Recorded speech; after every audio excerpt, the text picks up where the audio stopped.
ರಾಜ್ಯಸಭೆ ಚುನಾವಣೆಗೆ ನಾಮಪತ್ರ ಸಲ್ಲಿಸೋಕೆ ನಾಳೆ ಇರುವಂತಹ ಹಿನ್ನೆಲೆ ಈಗ ರಾಜಕೀಯ ಚಟುವಟಿಕೆಗಳು ಗರಿಗೆದರಿವೆ. ಆದರೆ ಬಿಜೆಪಿ ಜೆಡಿಎಸ್ ಮೈತ್ರಿಕೂಟದಲ್ಲಿ ಅಭ್ಯರ್ಥಿ ಆಯ್ಕೆ ಪ್ರಕ್ರಿಯೆ ಇನ್ನೂ ಕೂಡ ಅಂತಿಮಗೊಂಡಿಲ್ಲ. ಹೀಗಾಗಿ ಮೈತ್ರಿ ಪಕ್ಷಗಳ ನಾಯಕರಲ್ಲಿ ಈಗ ಕುತೂಹಲ ಮತ್ತು ನಿರೀಕ್ಷೆ ಹೆಚ್ಚಾಗಿದೆ.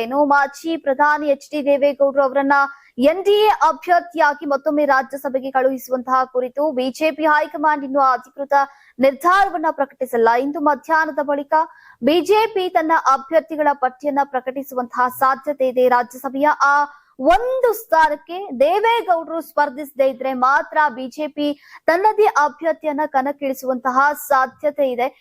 ಸದ್ಯ ಪಕ್ಷದೊಳಗೆ ಮಾಜಿ ಮುಖ್ಯಮಂತ್ರಿ ಡಿ.ವಿ. ಸದಾನಂದ ಗೌಡ, ಮಾಜಿ ಸಂಸದೆ ಸುಮಲತಾ ಅಂಬರೀಶ್ ಹಾಗೂ ಹಿರಿಯ ನಾಯಕ ನಿರ್ಮಲ್ ಕುಮಾರ್ ಸುರಾಣ್ಣ ಅವರ ಹೆಸರುಗಳು ಈಗ ಪ್ರಮುಖವಾಗಿ ಕೇಳಿ ಬರ್ತಾ ಇದೆ. ಆದ್ರೆ ದೇವೇಗೌಡರ ಸ್ಪರ್ಧೆ ಖಚಿತವಾದ್ರೆ ಈಗ ಬಿಜೆಪಿ ರಾಜ್ಯಸಭೆ ಸ್ಥಾನಕ್ಕೆ ಅಭ್ಯರ್ಥಿಗಳನ್ನ ಕಣಕ್ಕಿಳಿಸದೆ ಈಗ ವಿಧಾನ ಪರಿಷತ್ನ 2 ಸ್ಥಾನಗಳಿಗೆ ಮಾತ್ರ ತನ್ನ ಅಭ್ಯರ್ಥಿಗಳನ್ನ ಘೋಷಿಸುವಂತಹ ಸಾಧ್ಯತೆ ಇದೆ. ಹೀಗಾಗಿ ಬಿಜೆಪಿ ಹೈಕಮಾಂಡ್ ನ ಅಂತಿಮ ನಿರ್ಧಾರಕ್ಕೆ ಈಗ ಮೈತ್ರಿಕೂಟದ ನಾಯಕರು ಕೂಡ ಕಾದು ನೋಡ್ತಾ ಇದ್ದಾರೆ.